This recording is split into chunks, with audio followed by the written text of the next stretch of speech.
Yeah, 1, 2, 3. Hello, Laszlo. Hi, Jeff. How are you?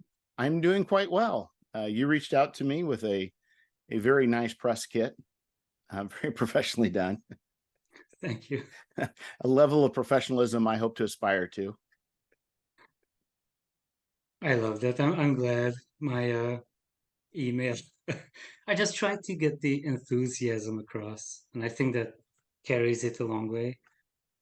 Oh yeah, I think it does, and I think also, I mean, for me, I just somebody says, "Hey, can I come on?"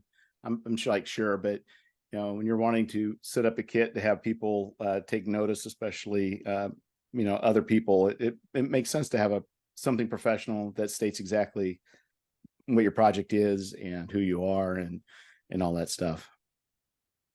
I'm glad. And I think really, to try and be professional, it really does a lot of times pay off to do those things. And I think it's a simple thing to do, but it's a something that most of us don't do. It's a weird space because it's a hobby space. So I think I include myself in it. A lot of us do it not as our main job, but it's meant to be a joyful uh, hobby, but hopefully a professional hobby, but still. So it's a weird balance to hit. Like I try to be professional, but you also want to make sure it still leans towards the fun end of the scale. Right, right. Right. You're not submitting this to some major publishing house, a lot of this stuff, but you may be putting out to people who maybe people who have bookstores or maybe small distributors or whatever, or podcasters, I guess, too. So yeah, it's kind of interesting because I bumped into Lou from Exalted Funeral, and he stated, because I mentioned in the podcast about how he mentioned, I can't remember if I talked about this specifically, but he says that people, like, if you go to Exalted Funeral and you write to them and you want them to carry your books, you should he said that you should have an email with a small paragraph describing your project, and then also attach a link to a PDF. Because what he says normally happens is somebody will write and say, "Hey, uh, do you carry? Would you consider carrying any of my zines?" And they're like, "Sure." Like, what have you got? And they would write back like, "Oh, I got some fantasy and some science fiction." Okay, well, so what can you tell me a little bit more? I mean, so they don't want to have to draw out information, for what you've done. You present all the information that somebody wants. They can glance at it, and I think whenever you're trying to get somebody to do something, for all of us, it pays to take a little bit of time and present information in a tidy way. I I run a very, very small press that we published a couple of illustrated prose books.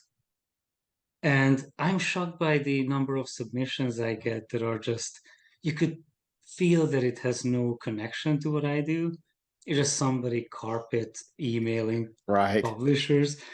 And there's truly not a bigger turnoff than receiving one of these uh, messages that don't connect to what you do.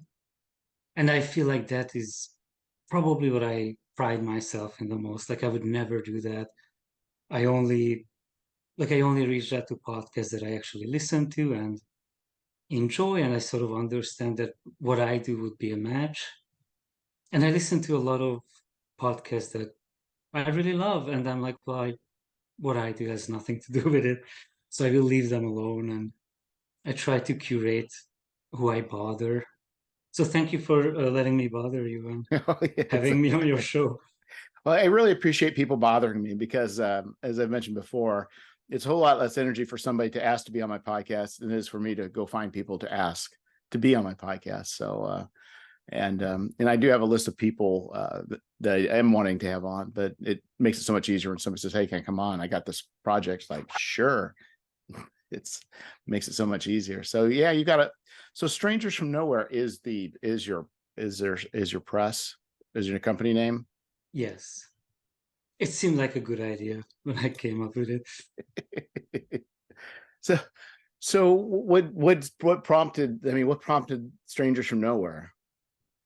Well, the very first book we published was a book I translated from Hungarian, and it was so this is a 2 second story, but I'm going to tell you anyway. It's a little bit offshoot, but it's kind of intriguing. So the very first Dracula movie ever made was a Hungarian silent film made in 1921 called Dracula's Death, and it predated Nosferatu. It was really the first recorded movie where Dracula appeared, but the movie is lost, and only a novelization from that era survived. So I translated that novelization into English, and I wanted to present it as like my first project as a publisher. So at the time, I was really doing a ton of research into silent movies and horror movies that are lost, and I have it in my office on the shelf somewhere. I bought this giant book of like nothing but lost silent films, horror films in particular. And I was just flipping through, and there was one French movie called Strangers from Nowhere. And that one was the first that sounded like something. It sounded like a company, it sounded cool to my ears. So that's how I landed on it. That's neat. So, I mean, this is very like very niche. I mean, like so why would you pick to novelize a novel, or why would you take to translate a novelization of a science film that is no longer extant? Oh yeah, it is. I mean, it is definitely niche, and that's why I didn't even bother publishers. Although I think some university places might have been interested in it because it was more from like an academia point of view. So it's more of a forgotten slice of horror history that's like some film studies or uh, enthusiasts of that horror history would appreciate. And you would be shocked as I did my research. I was a little bit disappointed because nobody told me when I was a kid that it's an option, but there are actual like vampire researchers who do that for a living, teach in universities, teach about Really? vampires. Yeah, so there's a surprisingly, it's a niche, but it's a sizable audience for these overtly specific type of publications. But I also suppose this silent film, since it predates, is actually, would be the inspiration. I mean, if you kind of go through, you know, maybe not everything carries over, but it definitely plays an inspiration for things that happened afterwards, probably undoubtedly. Is that the thought? In general, that's one of the things I find most exciting about studying horror history. Like a great example, if you stay with Dracula, is that in popular culture, Dracula is burns in the sunlight, and that is very specifically an invention of the Nosferatu movie, almost 50 years after the novel was published. And it has like a lasting ripple effect. We are here over 100 years after the movie came out, and it's still what is sort of added to the lore. Yeah, it's With become like a Drac, can, it's like an agreed upon canon about a fictional creature. oh, absolutely, yes, for sure. And what was interesting about Dracula's death is that it was a very unsuccessful movie for historical reasons and many reasons.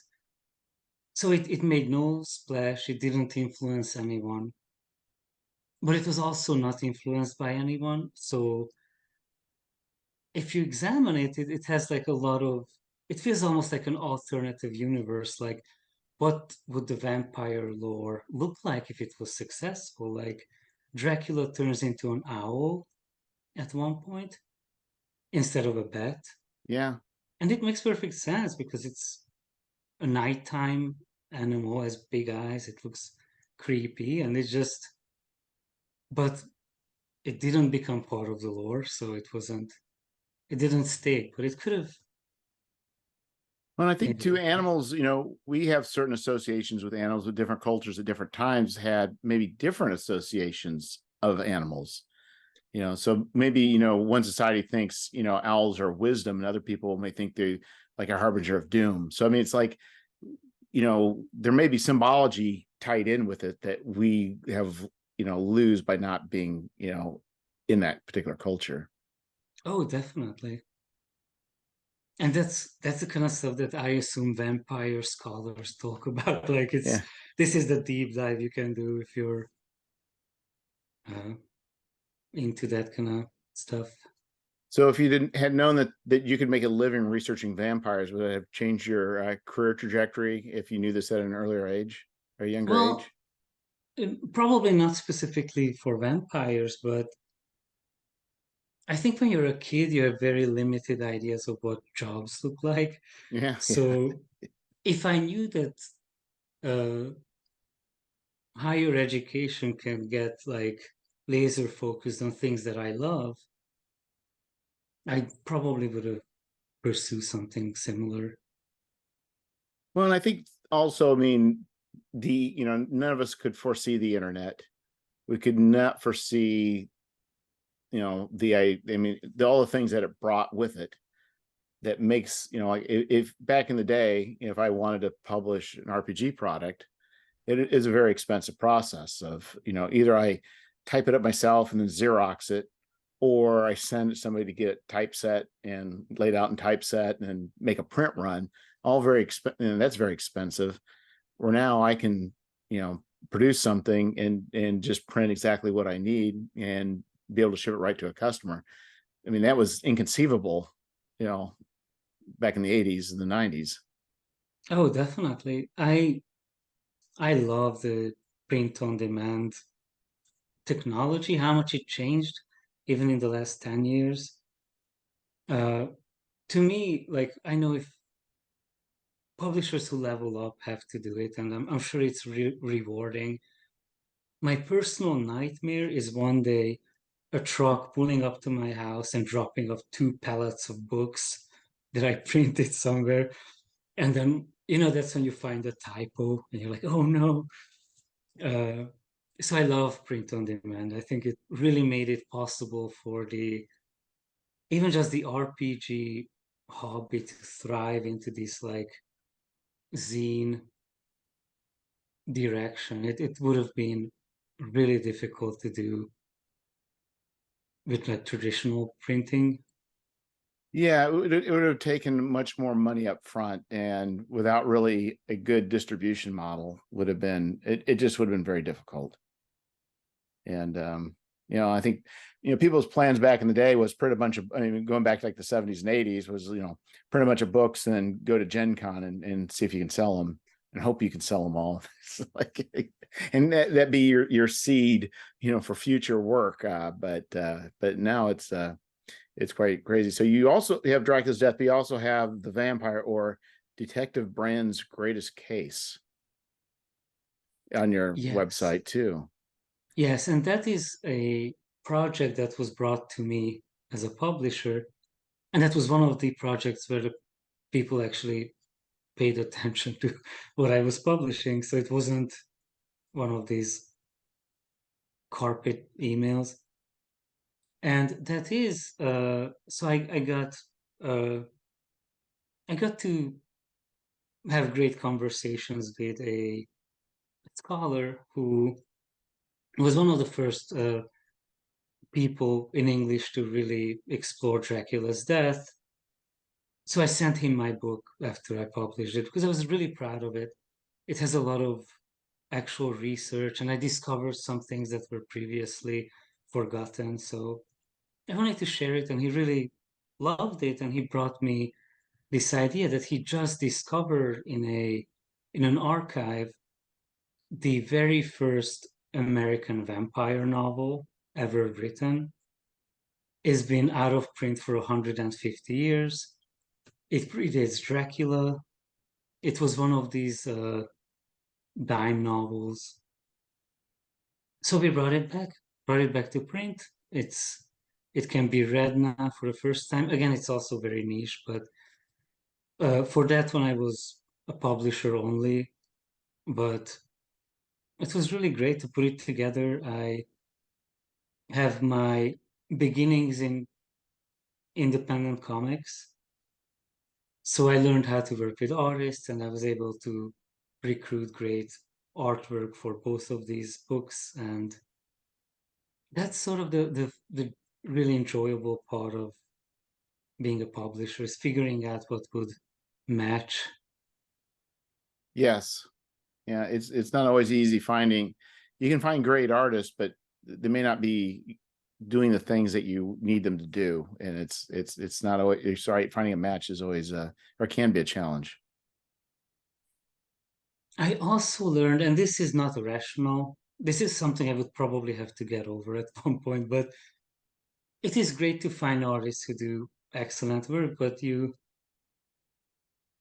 because it's still a hobby in a sense, or it's still like a passion project, you want to work with people who are also excited to work on it. And it's disheartening when you work with somebody who it feels like it's just paid work. Like you want to find that good balance to pay your artist a really fair wage. So if they post about it online, you wouldn't be embarrassed how much you paid them.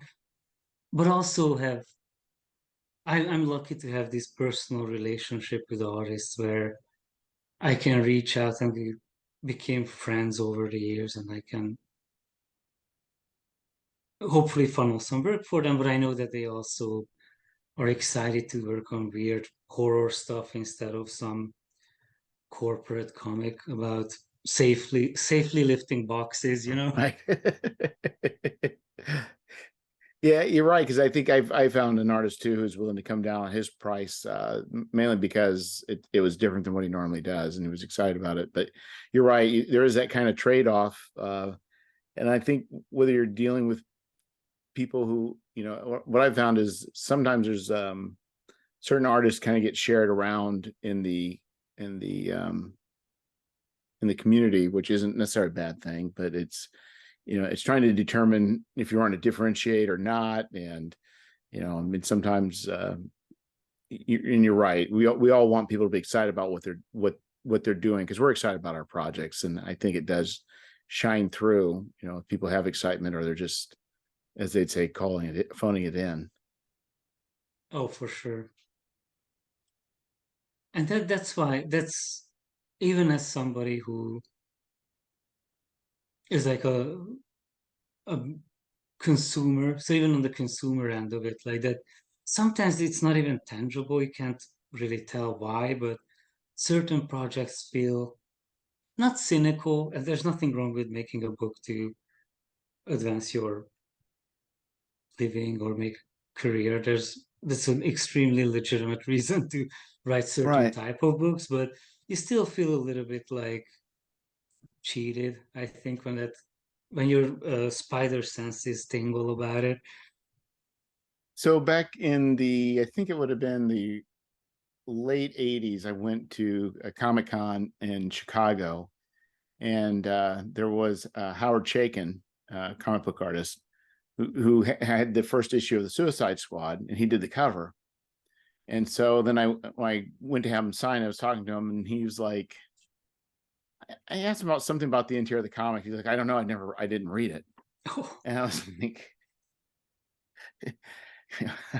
it was just kind of like, it just like, it was like a category I couldn't imagine. So I look at the cover, and it's like, there's nothing really that great about the cover. I mean, he was commissioned to a cover, he did a cover, and a lot of times with comic books, I don't know, so it's same for more modern, but back in the day, sometimes they didn't match what's going on in the story. I'm sure sometimes there wasn't even a story yet when the art was Yeah, yeah, it's just like, commissioned. yeah.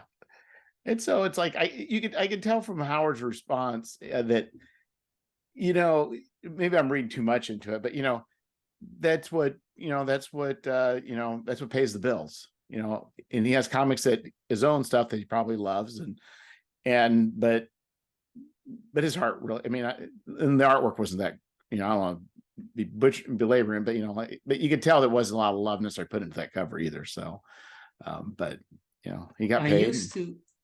Have you ever been to Dragon Con oh out in no, Atlanta? I mean, no. it's a really fantastic convention. And for a couple of years, I volunteered on their Walk of Fame. So it was not the artists, but it was more like actors from horror movies and science fiction series and web series. And it's all like, usually it's like between science fiction and role-playing game related celebrities. And it was really interesting to see once the fans officially left the room and it was just us volunteers, you could see who was really there to, other than, of course, everybody's there to make uh, a living. That I love conventions for allowing these beloved actors to support themselves. I do know it's an important part of their income, but you could tell who was there to also connect with their fans and who was like, the smile was like turned off like a switch and it was get the hell out of here, you know. And that also is a little bit disheartening.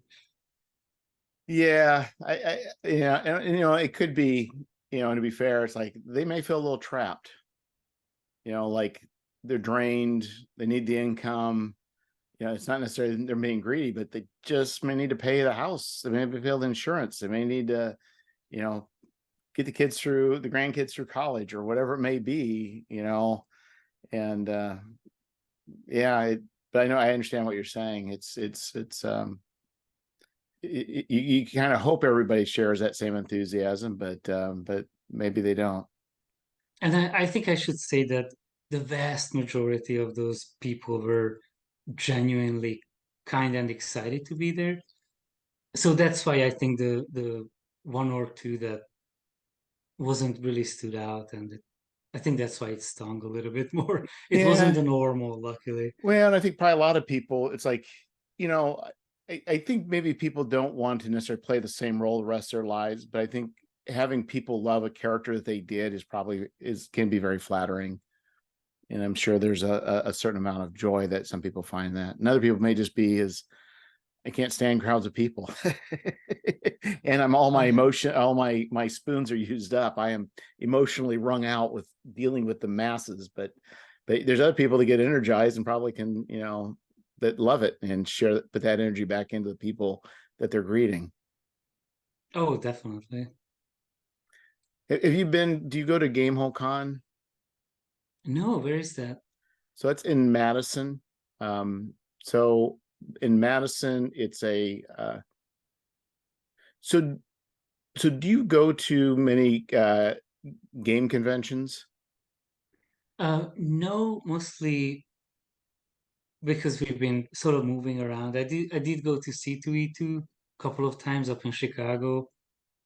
We have a local convention here, and I lived in Florida for over a decade, and the annual pilgrimage to Dragon Con was the big one because So it's a close. really grown-up oriented convention. So uh, it's great when you're, well, younger than I am now, but you want to party with your friends and then go listen to Pinhead from Hellraiser at 2 a.m. talk about his experiences, you know.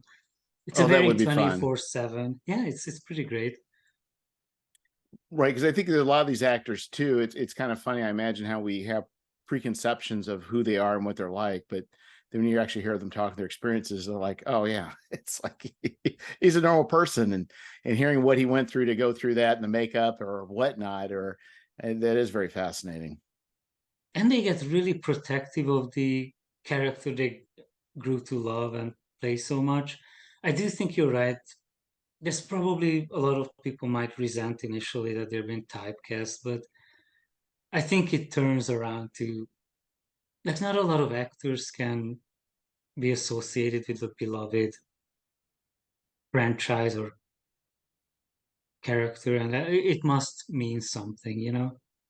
Yeah, and not to pick on like William Shatner, but I mean, he went on to make multiple TV appearances, multiple movies, all these commercial, those convention appearances probably, helped him, but he really, probably was as enthused as probably some of the other people who maybe didn't have that opportunity to have as much success later on in life. Yeah. And it's fair too. Like I'm not expecting everybody to like almost hard for me to imagine being an actor because it does feel like you're initially, at least when you start out, your input to what you appear in seems to be extremely limited. So it's almost just a draw of luck to be cast as a captain of a science fiction series Yeah. that will have longevity, or are you just casting like are you going to play doctor? Do you care about medicine? Probably not, you know.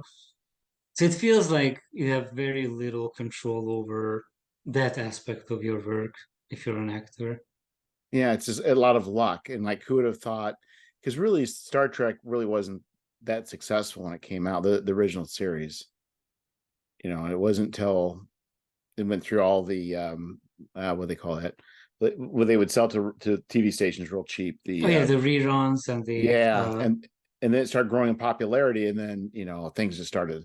It wasn't until a decade later before it started to really crank up. So it seems like something kind of a little more than incidental, but something that seems kind of small at the time, and then later on the with the movies and all that kind of stuff, it really became something much more.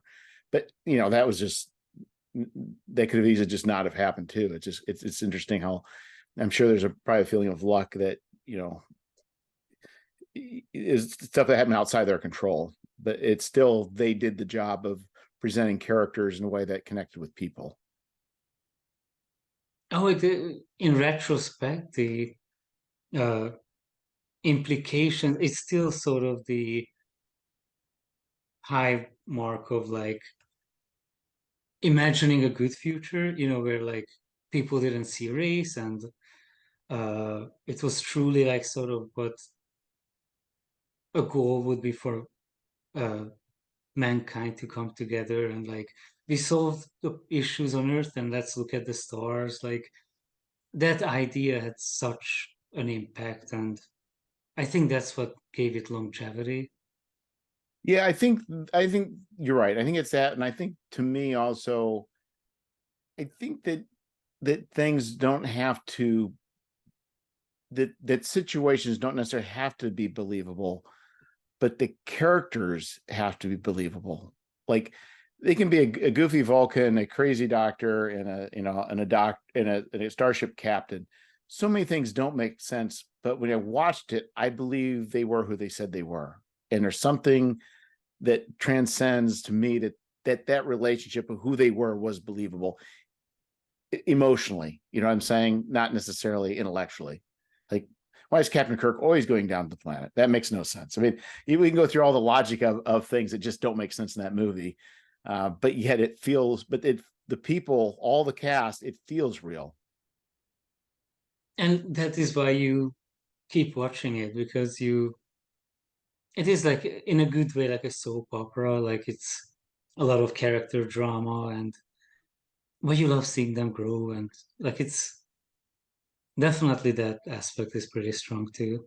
And I also always love that some of these TV shows, they kind of taught me as a writer, like not every scenario has to be spectacular in scale or in action. And it's Star Trek did a great job of like just presenting ideas almost like, oh, here's a society where they don't like blue eyes. Or I don't, I just said something Yeah, dumb. I'm sorry, but like when they do these sort of like just almost a mundane dilemma, but you can unfold it and you can sort of solve this issue. And there's not a lot of, sometimes when they're jumping around and the creatures came, that's when the show didn't quite age well, I guess. But all these like intellectual little episodes, I think, still pretty great. Well, they were able to take the science fiction in a way, they were able to take a social issue and I think present it in a way that distances it from being the real world. And it allows people to look at it without immediately having the same visceral reactions if it was this world. So if it was, like exploring racism, they were able to explore it in a different way that didn't necessarily probably feel threatening to people, but that allowed them to see it, to view it from a different angle and reflect on, like, okay, I see where they're going with this. I understand. And I think that makes it a lot more digestible to present social issues in a way that people are more accepting of, at least, looking at, if not accepting. Oh yeah, and a similar theme, but The Twilight Zone was a show that did same sort of thing, but much more heavy-handed. Like you couldn't watch Twilight Zone and not realize that, oh yeah, it's probably about examining racist feelings, you know. Right.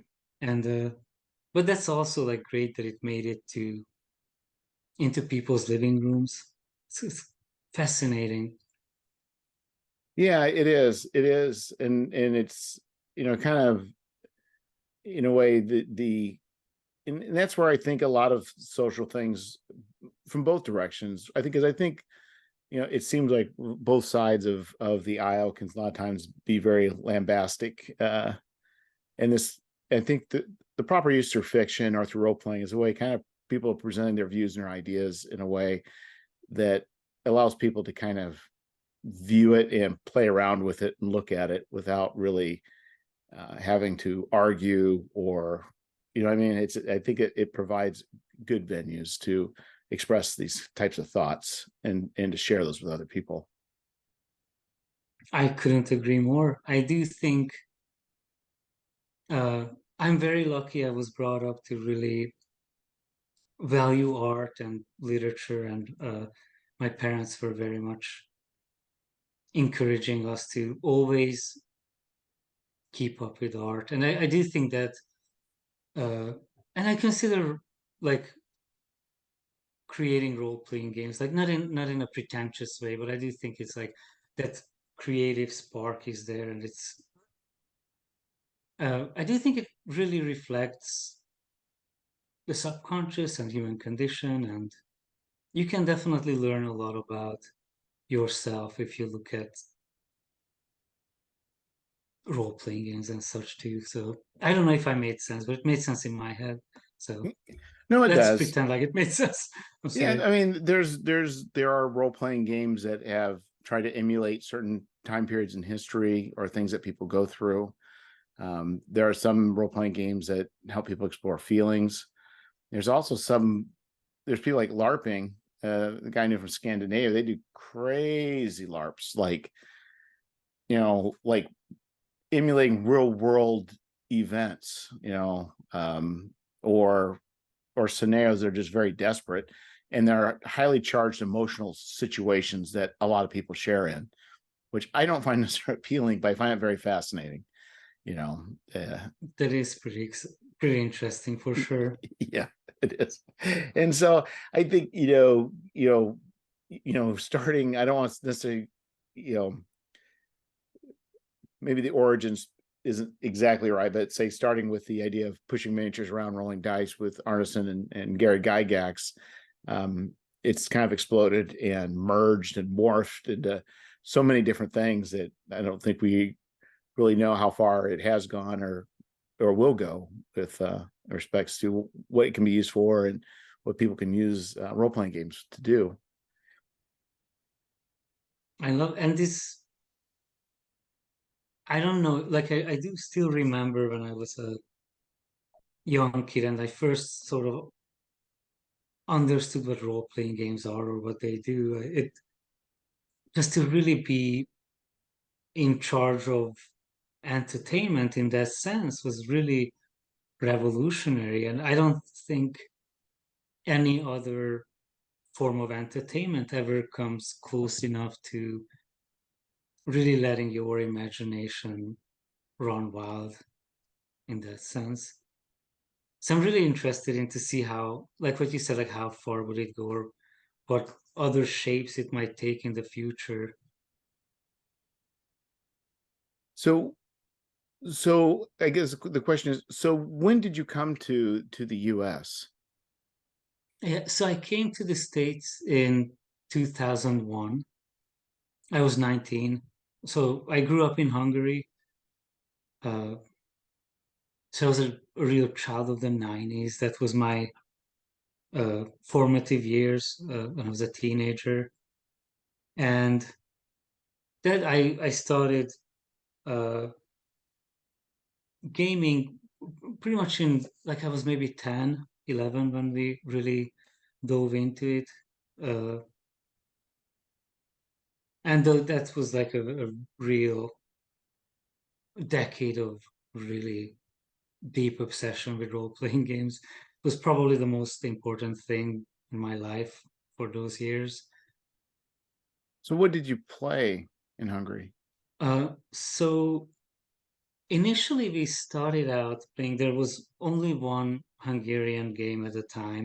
It was a very simple sword and sorcery type fantasy game. And we were approaching gaming from, I don't think they were as popular in the United States, but have you heard of the fighting fantasy, choose Yes. your own path games or books? And those were extremely popular, and that was our gateway into role-playing games. And for the first few years, we almost just had to make up these games. We played because we most of the books we got our hands on were in English. None of us really spoke English, so it was a lot of dictionaries and trying to look at character sheets and reverse engineering rules to make it make sense. But then eventually we caught up, and I never really got into D&D. Uh, Strangely enough, because it even in the 90s, it felt like it was a game of a generation before me. It didn't feel mine. It almost felt like going back to look at something. And at 12, 13, it didn't appeal to me. But we really got into Call of Cthulhu, Shadowrun, these sort of games. And I think around 94, 95, I discovered Vampire the Masquerade. And So you that so just, you were buying these, they were English and then you had to translate them. Is that yes, and you're trying to just, I mean, I was learning English as a second language in school, and almost every year I've almost failed. I had to like beg the teachers to keep me from repeating the whole class. So it was really just whatever we could. I had friends who knew a little bit more than I did, but it was a lot of squinting at the page and sort of seeing well, some it's rules on quite, the page. it takes a lot of drive to not be a native speaker and be new at English and to take role-playing game rules and try and understand them, because some of them are just difficult even when you know the language, let alone trying to uh, do the translation. Yes, and eventually they were luckily they got published in Hungarian as well. So those games always took precedent. Like we had a Middle Earth game that none of us really liked the rules, but it was in Hungarian, so I was like, okay, let's Was lean it into it for a few the years. Rollmaster rules? I'm actually not even sure because I'm not sure what they were called in English, and I Did just they kind use of a percentile for the it was a lot of charts. It was a lot of I think it was Middle-earth just role imagine playing? a book Probably. full of charts, and that's Yes. what we had. And I just So the base system is called Rollmaster, and the nickname is Chart Master. yes, 100%, yes. So we were blessed with the Chartmaster game early on. Yes, but Vampire the Masquerade was, we were talking about certain games or entertainment reflecting the times. Nothing tangible, but I recognized that that game was for my generation. Like I was the target audience. I was like an art kid. I was into industrial music. I had long hair. I opened that book and I was like, oh, this is about, not literally, but it was about me and my friends. We were all gothy. And it really connected in a really, almost in retrospect, charmingly embarrassing way, but I was really into it. It really felt like it was made today for us, Well, that I think game. it's fascinating because you mentioned about D&D like being not for your generation. It's not was I don't know if you said not for you, but it's kind of interesting because that's the way I felt about uh Vampire more than any other game. In that it's like there's a group of people this really appeals to, but it's not for me. Not that denigrated it, but it is kind of interesting how, and I never really thought about it till now, how they're either generational or regionally, there's certain things that click very much emotionally with people. So I think probably being a child of, when I grew up, it was a lot of the Cold War. So in the 90s was the end of the Cold War, but there was also but there's also a lot of social angst going on as well. And it was a different form of angst and troubles. And I think we kind of come to those RPGs in different ways to kind of deal with the troubles that we're going through. Oh, probably. And to me, Vampire the Masquerade really, or any of the Road of Darkness books, I love all of them to this day, but I don't think I could play them anymore. They feel of its time, like as current they were back then. It now it feels really dated to me. And this is not judging the games. I know there are a lot of people still really enjoy them, but have you seen the What We Do in the Shadows? Uh, No, but I need to. it's really funny, but it's almost like a riff on that, like vampires living in a real world, and Yeah. it's like who's doing the dishes, guys? Like, and ever since I saw that, I'm like, oh, I can never play vampire again because to me, living with other vampires would be that, like, like these bones are kind of piling up in your room, like we have guests over. Yeah. Well, I think the thing too, I mean, I think in many ways, Vampire was a very important game because it actually changed the way I think people thought about RPGs, and it expanded it in a way that made it much more. I think like for like I know a lot of women would play Vampire, and it really opened up. I think in a lot of ways we don't as far as me being a man of a certain age, it's like I don't necessarily see all those barriers, but then when you start to see it from the other side, you're like, wow, there are a lot of barriers to entry for people. But Vampire was a way it opened up to a lot of people who it never would have probably played RPGs otherwise. Oh, definitely. It's funny, like my wife who grew up in Florida, the only RPG she owned when we uh, got married was Vampire the Masquerade. Like that was the only one that she played in high school. Yeah, and I think people have probably, as far as a role playing aspect, is a lot richer.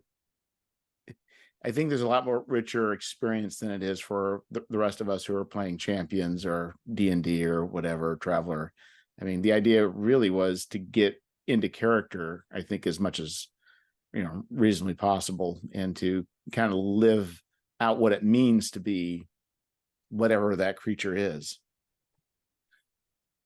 And that is still my preferred vibe, which it's funny, I never really connected it before you just articulated it, but I can now looking back, I still, because I always loved that when somebody was able to get uh, Werewolf the Apocalypse, we didn't have to relearn the rules. It was very simple and it Right. translated through different games. And I'm still drawn to this like really rules light uh, approach.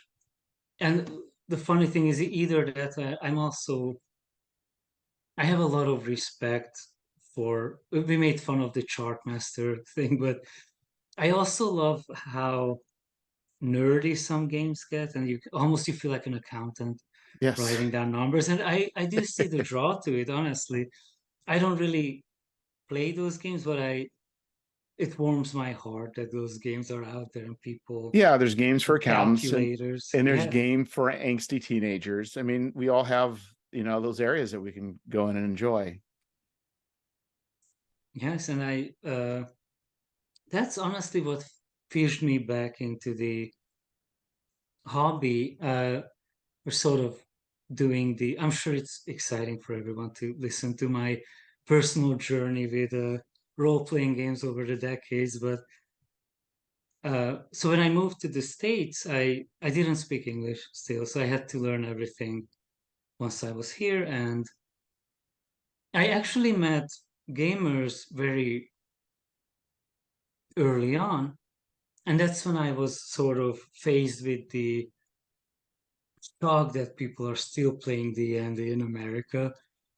I don't know why in 2001, 2, I met like, oh, okay, what are you playing? And they were playing D&D, and I was like, like, did you miss everything that happened since, And uh, of course, I learned that it's just a different point of view, and is now I Yeah. understand that D&D will always be present, and I just sort of nailed that slice of era where it wasn't that important, and also we never really had access to the rule books. I think I should probably mention that I wasn't like too good for D&D. It was just nobody. We got Advanced Dungeons and Dragons, where it was like loose pages photocopying, and it might have been in German too, which is like an additional level of difficulty. Right. We spoke a little bit of English, but nobody really nailed German enough to play. But yeah, so it I had a real anxiety of gaming with initially with like a broken English, or even when I became fluent, I still have a pretty noticeable accent. And I used to be really socially anxious about it. So it was hard to come back to the hobby. And really when I discovered the zine culture, when I was like, oh no, there's a lot of groups that play these strange, almost like mini games that I felt like, oh, this is my way back in. I can see myself not being awkward doing it. Yeah, I think that this definitely has definitely opened up a lot of avenues, and especially since it allows people, everyday people, to have a larger reach. It does create I think, a much healthier ecosystem of all these things going on by all these different creators. I truly feel like sort of the role-playing game world it does the closest to what I think every medium or genre in the internet age should be doing, and I'm sure everything is doing it to a certain degree, which is to be extremely diverse and niche, and but also popular, and like it has so much variety. And you can, like, we talked about, like, there's the accounting games, and then there's the games with no rules, and there's a game you can play by yourself. And just how, like, it is truly something that can only survive in the age of the internet, where we can go and connect. And also Kickstarter has a lot to do with it, because it's not only the internet. You don't have to go to a million forums to find these Oh, things. yeah. There's a marketplace. It's I'm not sure how it happened, but Kickstarter truly became the marketplace for role-playing games. Even giant $1 million projects show up on Kickstarter. A lot of people have a lot of feelings about it, but I understand why, because it is technically to fund your projects, but that's where people go to buy role-playing games. That's at least the first market. And I think it did wonders to the hobby that there's a place you can go and you find everything Oh new. yeah, I think both for small publisher, for people like you and myself, I consider micro publishers. We're smaller than a small Yeah. publisher. I mean, To one man bands, you know. yeah, to all the way to these large publishers, there is, if it wasn't for Kickstarter, there'd be a lot less variety, because because Kickstarter allows, especially even larger companies, to take risks. Well, it mitigates a lot of the risks, so they can pitch a project if nobody wants it to hit a certain number. Some people say, well, but they know they're going to fund, well, whatever. But still, the fact of the matter is, they can throw something out there and they have the cash to be able to pay for it rather than speculate. And that's a hard thing, like you got a Kickstarter going. It's like, if you were to be a regular publisher back in the day, you'd say, okay, I guess I got to order 1,000 copies. I don't know. But now you know exactly how many copies you need to order to meet demand, plus whatever you want for safety stock. So there's a lot of safety in that. Oh, definitely. And part of me, because I did start publishing, and before that, I ran a web comic for a couple of years. I was doing, and that was all just like I was always reasonably confident in doing the actual book. I was always very happy with like what I was quote unquote selling. Uh, I never did anything that I wasn't really passionate about, but finding the audience part is just such a brutal step to take. And even if I just look at Kickstarter, I could do the exact same game or book in the old way. Like I can just pay for the art and advertise and try to sell the book. But even if I just look at it as pre-sale, I think even a lot of mid-size indie publishers don't do pre-sale numbers that we do on Kickstarter.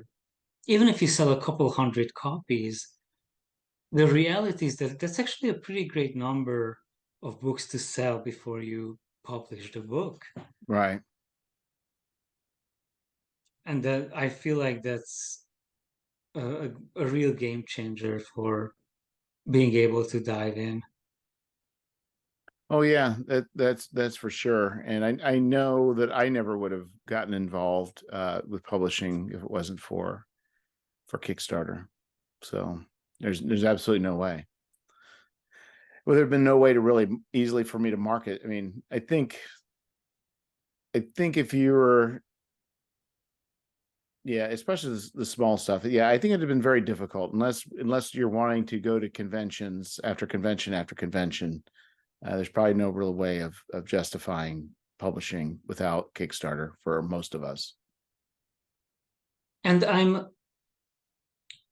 I haven't I'm not like I don't have a huge history of publishing or putting my work out professionally into the world. But even in the 10 years I've been in it, I think the most valuable lesson I learned is to constantly keep re-examining what you do as far as your business model. And I've never been an early adapter to anything, but I learned that if you're in the publishing game, you have to be, because when I started with the webcomics, the model was to have your webcomic and you were trying to get like banner advertising for your Right. website. A truly horrendous, luckily a relic of an era that hopefully will forever stay in the past. A really atrocious job.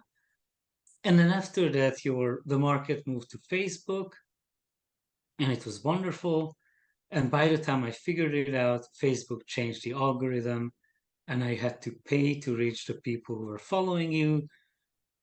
And then now Kickstarter is wonderful and crowdfunding is wonderful, but I will never tie myself to one way of doing things. I know a lot of artists were really carving a living and a reach out of the convention circuit, and COVID just completely disseminated their livelihood for several years.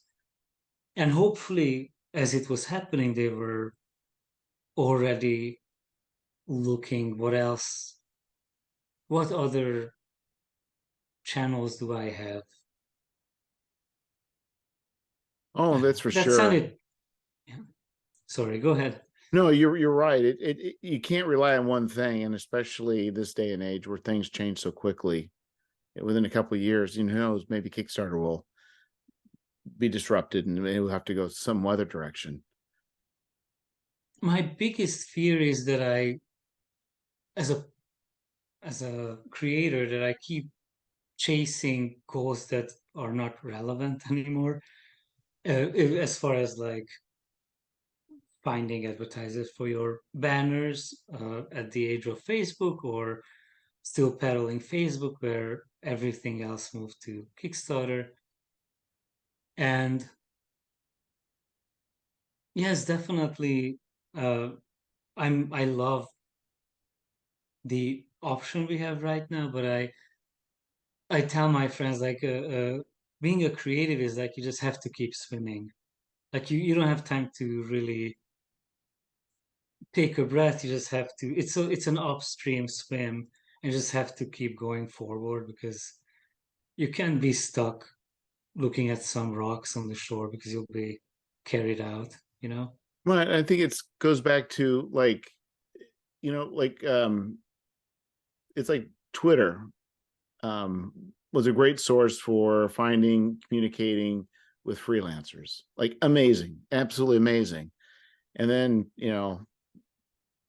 with Elon Musk, he just single-handedly just destroyed a viable means of people finding clients and clients finding freelancers like almost overnight. Like from weird stuff like that you can't foresee to even like, with videos, now short videos, like it pays to have like YouTube channels and things like that. But now you have the TikTok and now Facebook Reels and YouTube Shorts and Instagram and all these multi or the social medias that you need to be out there promoting your stuff. But it keeps changing. It's fragmenting, and you only have so much time in a day or in a week or in a year, and it's hard to know the path.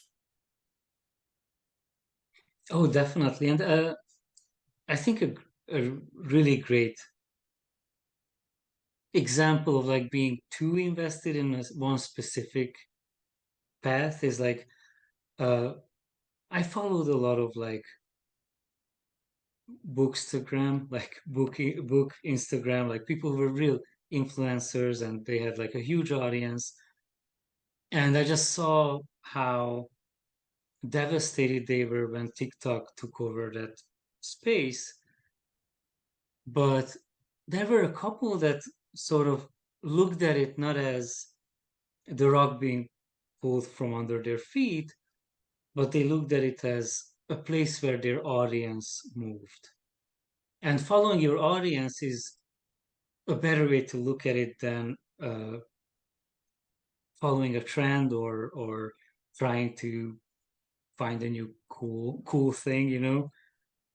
Well, I think the And other thing is like, and it could be your audience isn't going to certain places. Like I think for TikTok, or like let's say Twitter or let's say YouTube, long form videos are not going to appeal to a 20-year-old on YouTube.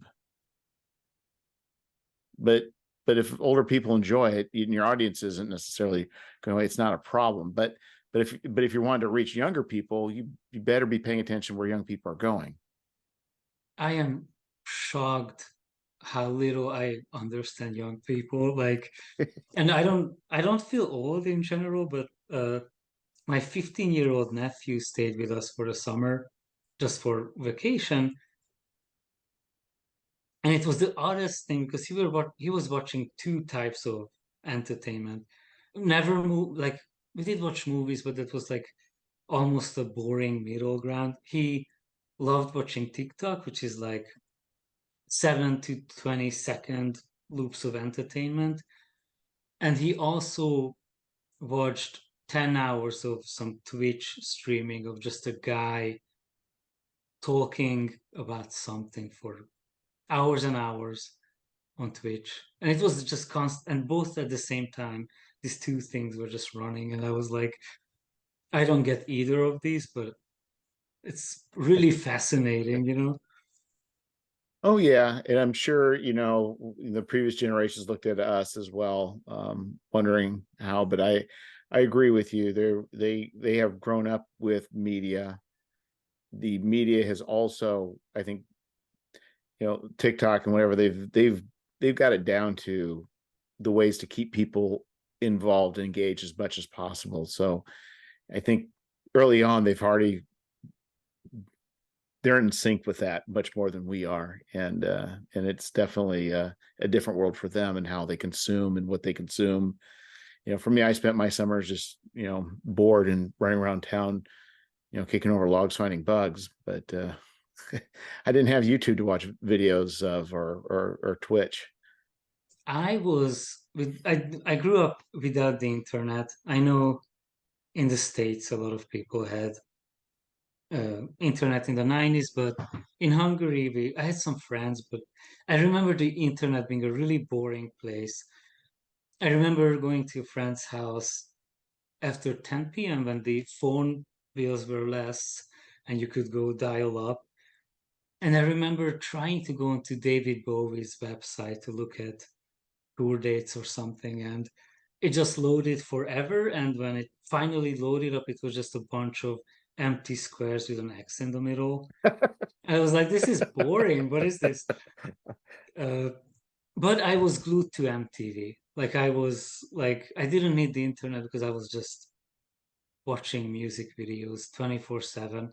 I went home, it stayed on. There were three music channels, and I was just constantly flipping from one to the other in an endless loop of So that is kind of like TikTok and a lot of these others. It's been distilled down from 3 minutes down to 30 30 seconds. seconds. Yeah, exactly.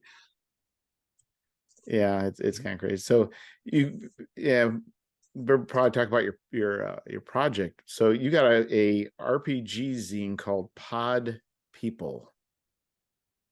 Yes. So this is my newest project. I really wanted to dive into like the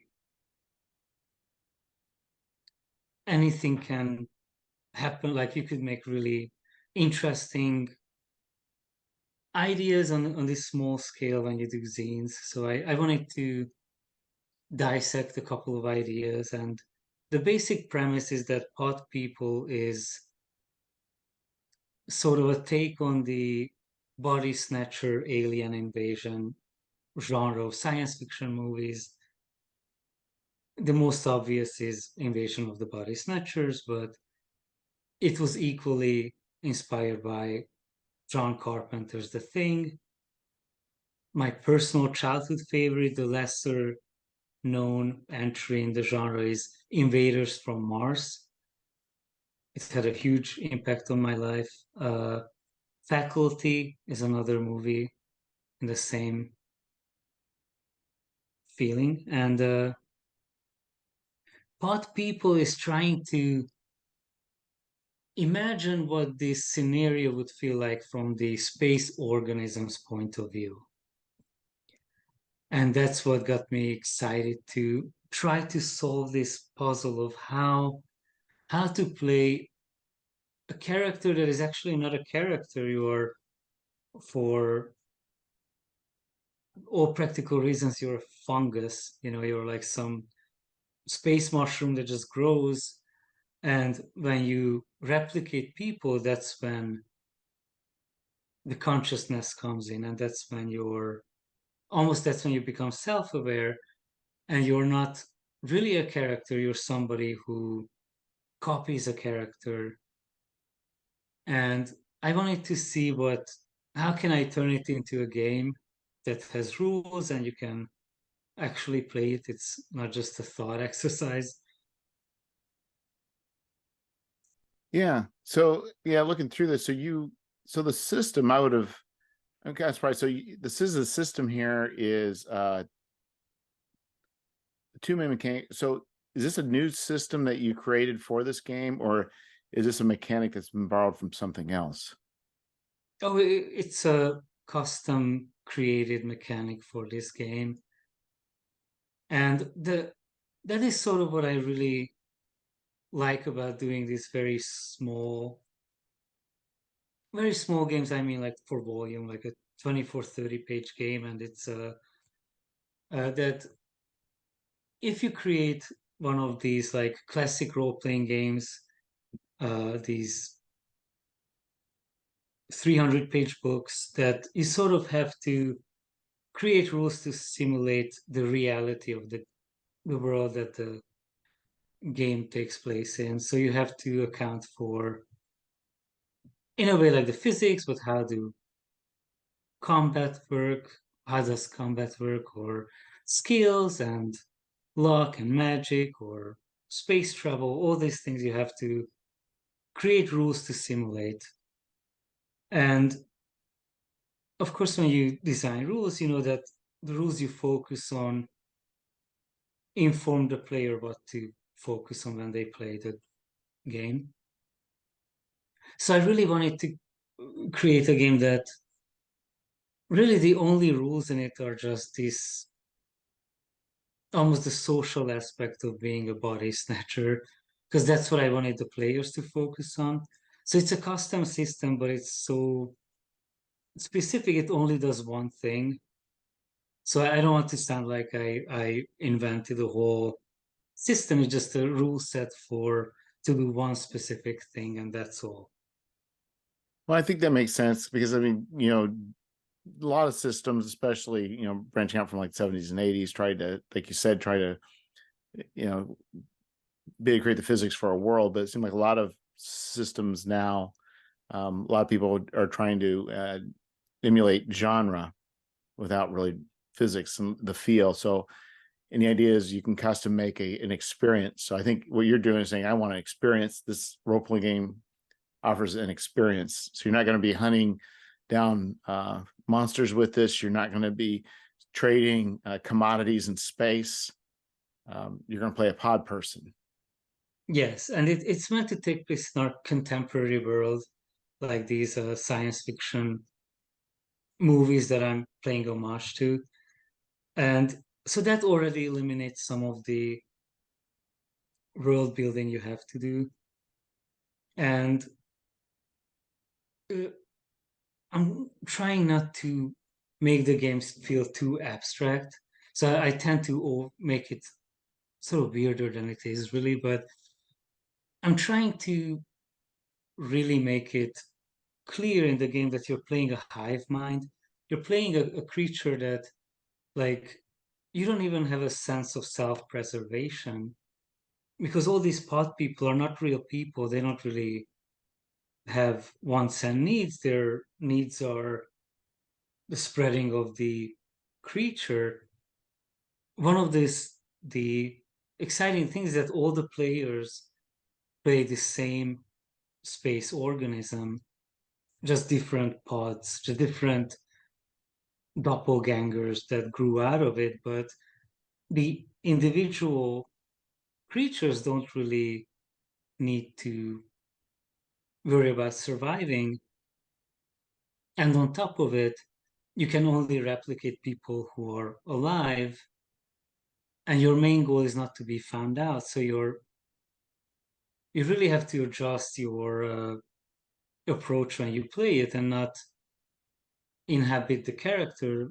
so much as to lose track of like the underlying drive of just spreading through society without being detected. Right. So looks like so this is your first day. I think you started yesterday. Is that what you said? Yes, we are just a little bit over 24 hours in. How am I doing? Look, I don't have it in front of me. $1,406. You're at 140% of your stretch goal. Or not your stretch goal, but of your goal. So I love it. yeah, it's speculation and it's hard to know. It's hard to know how it's going to go when you do something new. So these backers, where do they come from? Do you know? Well, this is my second Kickstarter, so I know some of them came from my previous game, which was a journaling horror game. And a lot of those people also signed up for my newsletter, which is a bi-weekly newsletter. I sort of discovered that it's almost like writing a blog, but you email it to people instead of Right. expecting people to go find it somewhere.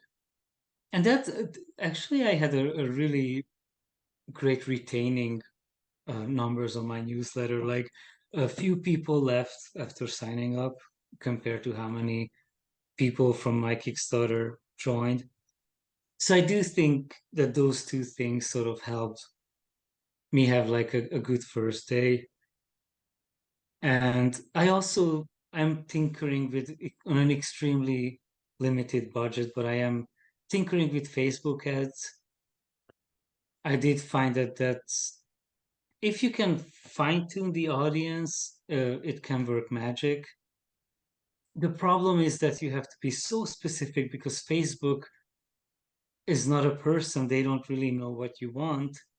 They will do what they think you want. And that's sometimes not at all what you are trying to achieve. I don't know if it meets, I don't know if you ever played with Facebook ads, but Oh yeah, no, I've never, except for the last one, I pretty much have always broke even. So no matter how much money I've spent, I've gotten at least that many people backing a project. oh, that's great. Like as far as ads go, Yeah, or so in if general. I spent, like, for instance, the Scoundrels of Brixton, I spent $500 on Facebook ads and I got about $500 from people. I think I spent I think for Gary's Appendix 3, I dropped it for this one. I think I spent about $180 and I got maybe $140 from those people. But I think there could be additional people. Just like I'm gonna flip the light. Of course. So that's just people who have directly clicked the ad and bought something. So if somebody, I think, went and clicked the following button, I don't know if it counts those people. Well, it also is, yeah, I'm actually not sure. If you use like a custom tag for it, you can probably track who's Well, you could coming from where. well, the thing is, it tracks them when they go to order, but if they do a follow and then later on they respond to an email that's saying, yeah, I'm following this project, you have 40 hours left. Oh, I I see. don't know Yes. that those people are, I don't know if it, so I guess my point is I've always at least broke even. I could have actually done better than that. I just didn't do worse than that. Yes. I had reasonable success. I think it definitely helps bring the project in front of eyes. And also it's one of the few things that's within our reach that you can sort of do again like Twitter. I would never put money into it now, like to advertise on Twitter or Right. nothing really worked, but I learned to like also not rely on the Facebook ads because they are so hit or miss. Like sometimes it works, but sometimes like just to give uh you an example what I mean by Facebook doing what you think it wants you to do is you can sort of like, what do you want? Do you want engagement? Do you want clicks? Do you like, what is the purpose of the ad? And it will funnel your advertising to people who do that thing. And I learned that engagement, like at one point I had like a bunch of like elderly people seeing my post in Eastern Europe, because Facebook knew that those people like to like things on Facebook. I'm sure a lot of wonderful grandmas Right. enjoyed seeing my pot people advertisement about creatures, and it got a lot of likes, but I was like, I don't know if this is really what I wanted. But they delivered. They were likes. It was engagement, but it wasn't specific enough for my audience. So that's time to adjust. So what I wish it did do, I wish you could target people that belong to certain Facebook groups, Oh, that would be great. Yeah. because sometimes you like it, so I can do D&D, that's pretty easy. Traveler shows up, but there's other role-playing games that don't. And I'm not sure how it figures out who is the D&D person, who's a traveler. I mean, it seems like I know people self-identify in different ways or can, but I'd be much more interested in targeting and say targeting specific people that belong to certain groups. That would be very, very beneficial. So if I'm doing a traveler summit or using the Cephas engine, I can, target multiple traveler groups. But but I think it's also it goes to show some ads do better for engagement. Like Scoundrels of Brixton probably was not my of my more recent Kickstarters was not my more was not it wasn't very successful. I mean, it did fine, but it was break even. But I had way more engagement with people commenting on the posts, sharing the posts, commenting on the posts. Uh, it was by far much more people engaged that were engaging than anything else I've done with those Facebook ads. But I don't know why. I may just be, I don't know why.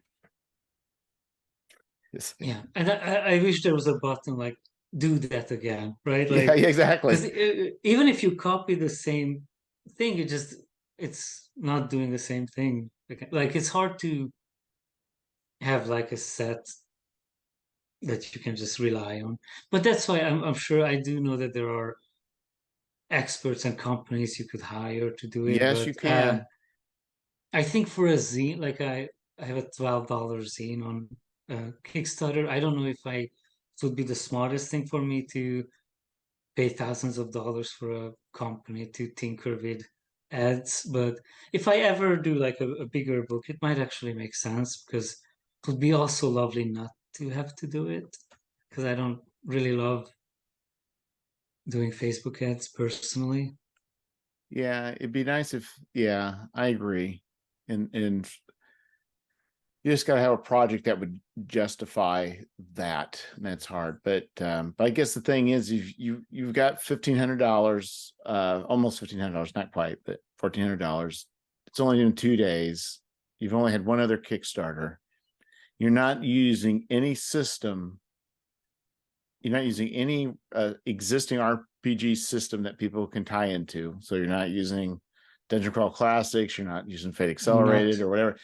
So that's pretty stinking impressive to reach that level. But I think your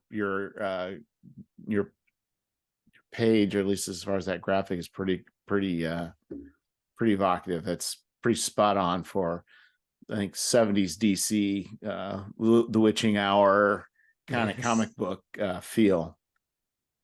Yeah, so the art, uh, I'm friends with a really incredible comic book artist. He lives in Italy. His name is Michael Malatini, and he is probably one of the best artists I ever got a chance to work with. And he was really kind to uh, take on this project, and is very excited for it. And he created some truly stunning artwork. So I'm like, I learned this is a trick I learned from my years doing comics, if you get really good art, it helps you feel good, genuinely good about peddling your book. Like Right. I can always say, like, no, no, no, like, yeah, sure, the writing might not, like, it's hard to say that your writing is spot on, but if you get it, like, the very least, you get this really stunning art, and that really makes it easier to recommend your book, you know? Well, I think the thing too is that that cover sells exactly. I mean, you got pod people, and you got a a pod, organic, fleshy looking, gross looking, Yes. hanging from the ceiling of an attic, and the guy going up and discovering a duplicate of himself as he's shining a light into this pod. So I mean, I think you've as far as everything that you've communicated, we know exactly what's going on with this. You may not know Thank if you. you're going to be a pod person or not a pod person, but you know very specifically this is Invasion of the Body Snatchers. This is going to be a certain amount of emotional ickiness. So I think you yeah, it's very spot on. Thank you so much. I couldn't be happier with the cover art. It's really No, beautiful. it's like Yeah. it's like, and it just it just fits so well. And I think and it's just you can get people that are great. You can get all sorts of great artists, but it's like when you go to look at them, it's like, but they're not exactly producing what I'm looking for, and that's sometimes you can do that. But like I say, this is definitely well on. You're also selling the original art, so not only that, but you actually have physical copies of the art. Yes, and that I just posted that option because we just crossed the first stretch goal, so that's pretty new. I to the campaign itself too. But yes, we Michael was really generous and he offered the original art to be part of the campaign. And I don't know if you ever I don't know if you have like original comic book art or anything like that around the house, but they are really stunning to look at like you can frame it, put it on the wall. It's a I'm not the one who fights technology, but there's something being lost here when the majority of artists move to digital art, because just having that physical page in front of you is just really something that you can't replicate, you know? Well, we've also noticed with, I think it was, I got some digital, they're digital, but they're scans of old Red Sonja comic books. And but the interesting thing about these old comics is like there's mistakes, and then they would do whiteout. I mean, it's like there's a humanity to this. Like you're not seeing when you see the finished product, it's not what you saw in the comic book, but you're actually just seeing that, yeah, it's there. This wasn't perfect. They decided to change, apparently tried to change the words in here because the dialogue wouldn't work, whatever. It's like, there seems to be an underlying story behind it's just a picture. It's like, it is something that was, carved imperfectly and shaped until it became what it was. And the shock with comics, especially when I first saw that the lettering was literally somebody hand writing the word the Yeah. words onto the page, and they look so uniform. And there's actually like it's almost like a typeface. You can learn how to hand letter, but when you see how precise all the lettering is, I was like, I don't know how much do you have to pay a person to get so good at this thing? Like it's just so stunning. Well, back in the day, uh, I've taken some drafting classes, and there was rules about how you were supposed to write your numbers and your letters, and it's very specific. And my handwriting is never good, but years later, I can look at somebody who prints and tell that they were a draftsman. There's Oh a wow. quality. It's probably not unlike with the comic book artist. You just look at that and you're like, there's the way the letters are formed, the numbers are formed, and you can tell those people were very good at lettering. and that's part of them now. And it's pretty amazing when you see that, the handwriting. You don't see it as much anymore because nobody in the real world actually goes through that anymore. Speaking of handwriting, for the uh, Kickstarter I did before this one, my prior project was called The Conduit, and it was a journaling game about uh, receiving telepathic messages, and it went through a 29-day moon cycle, and every day you got a prompt that sort of let you figure out where these messages come from. It was part religious stuff, but it was mostly science fiction, a little bit inspired by these like UFO cults and mediums who talk to dinosaurs at the center of the earth, like that kind of Right. stuff. Yeah. But almost as like and the goal of the game was if you followed it, at the end you would have a journal that was in world and it would read as a piece of fiction. Like if you found the journal of somebody who was going through this like science fiction spiritual journey, and as like a crazy reward, I put like for like $450 I will handwrite the rule book in the style of the game for like one person, whoever buys it. And on the 11th hour of my campaign, somebody bought it, which I didn't think anybody would. But by then, my zine ballooned into like this 80-page game because I got carried away and I had to handwrite an entire book. And I literally got like a hand injury. I had to go to the doctor like a month later because my hand would like cramp up in the morning. And it was like, I had the weirdest injury. You're not going to believe it. I hand wrote a book in a week, you know? Right. It's kind of funny. Now you got more than $400 worth of medical bills. I luckily not, but I it did occur to me too that probably yeah. I'm still the book actually turned out really beautiful. So I'm happy it exists. Hopefully whoever got it enjoys it. It hasn't showed up on eBay yet, so hopefully they do like it. I would like to do a zine. The problem is somebody discussing. I can't remember if I discussed it on the podcast or I talk it with people because you and I are talking. It'd be no different when you and I were at a convention talking. But I would love to do a zine, but actually go back to the old school and have it typed. Oh, that would be fun. But I can't. I'm not going to be the one to type it.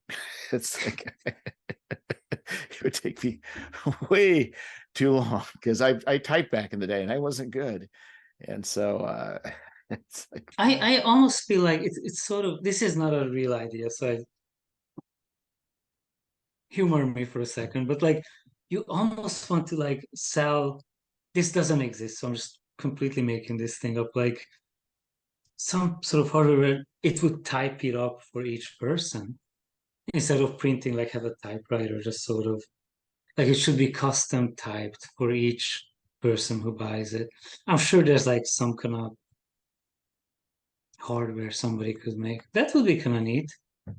well, Custom typed up. if you could find so the problem is for like, if I were to do it, let's say I was to do a zine, I would probably would have to find a font that would match whatever I was going to use for the typewriter. I'd have to lay it all out to know how it's going to work out. And then I would have to then go back and have somebody type it. Because it's even if it's just pieces of it, because it's got to still fit. So I think if all you're doing is writing a lot of text, you could hire somebody who probably can type very fast. There are probably people out there that would use a typewriter, and it probably wouldn't be that expensive.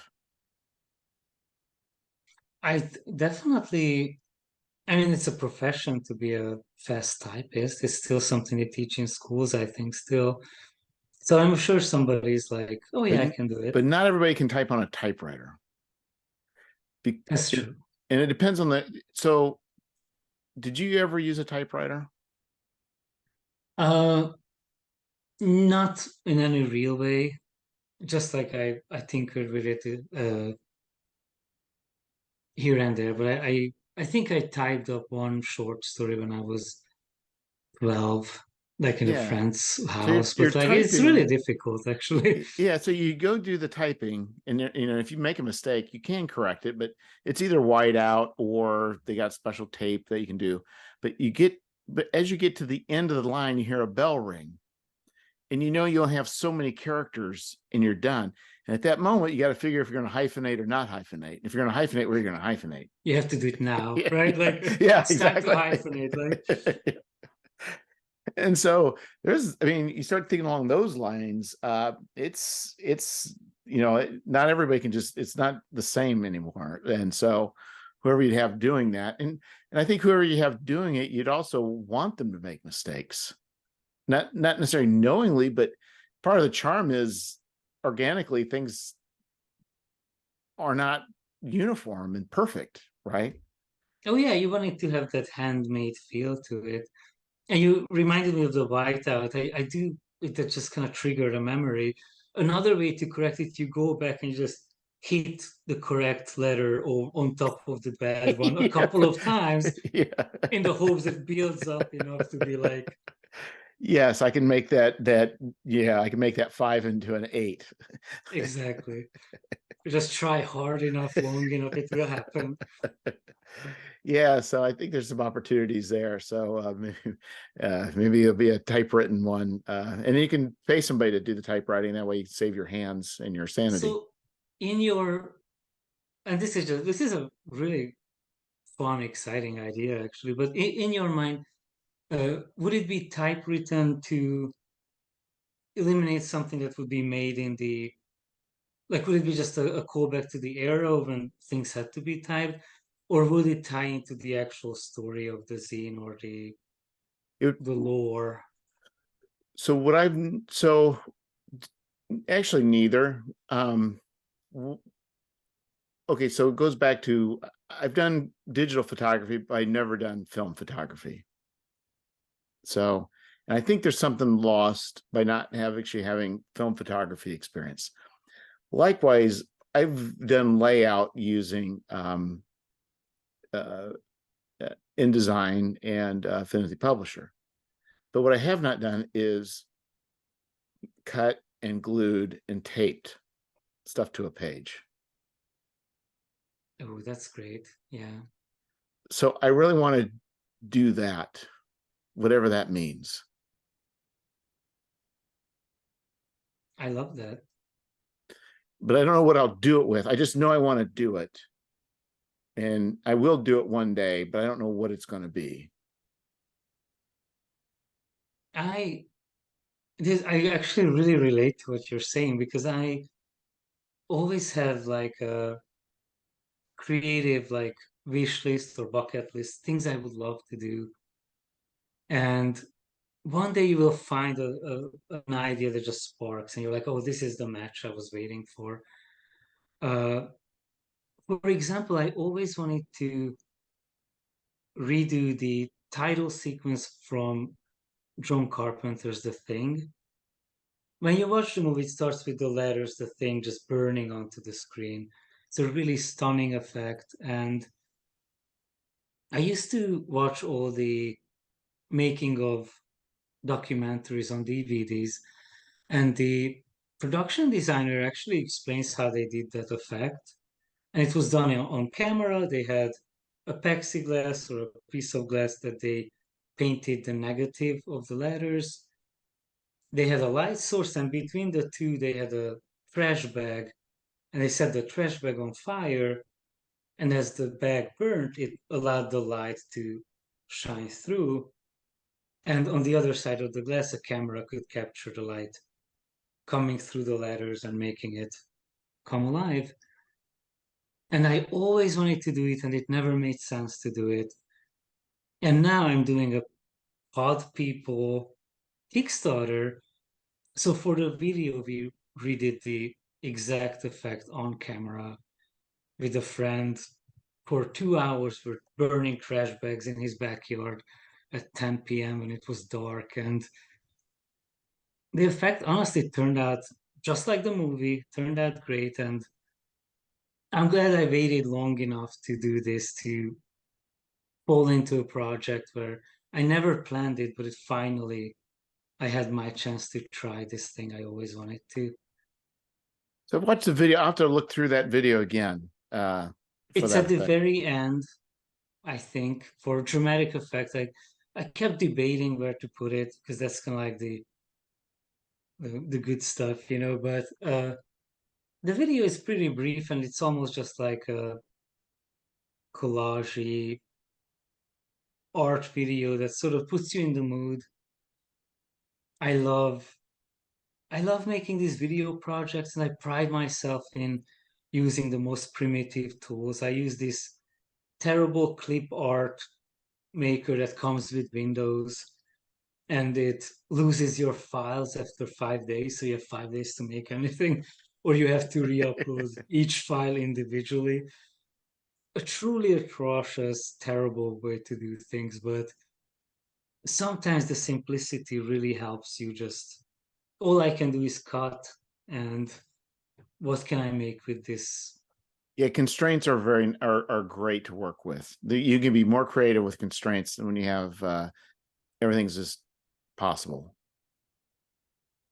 I agree. There's nothing worse than, and I think it sort of ties into designing role-playing games too, that we all love the freedom of inhabiting this world, but there's nothing worse than sitting in front of a game like, okay, let's do something, and the game tells you you can do anything. Right, Because that's like, well, that's nothing. You're not giving me anything to start build on top of. Like you have to right. narrow, like I do have a weekly Skype call with my old high school role-playing game friends from Hungary, and we often talk about role-playing game design, and we talk about like Shadowrun is a great idea. That it's not only the world, but it tells you who you are. It tells you what the direction of your story is, you know?